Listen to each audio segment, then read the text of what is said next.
Sampurasun, selamat siang. Ya,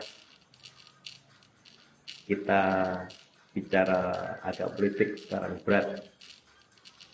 Kita sama-sama paham bahwa politik adalah seni mempertahankan eksistensi.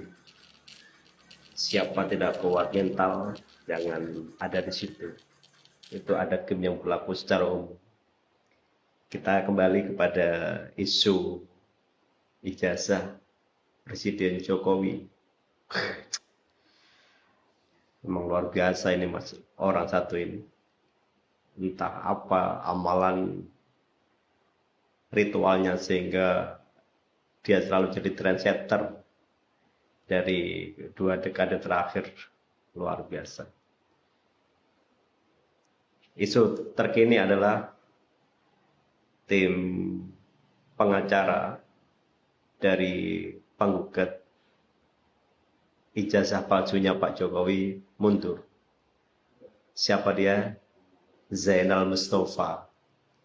Dia mundur dari kuasa penggugat keabsahan ijazah Pak Jokowi yang terkenal dengan istilah tipu. Tipu UGM apa itu kepanjangannya, panjang nggak tahu.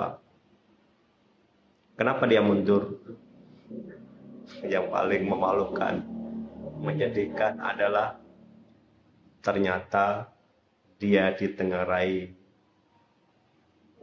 menggunakan ijazah palsu atau dokumen palsu untuk mendapatkan lisensi pengacaranya.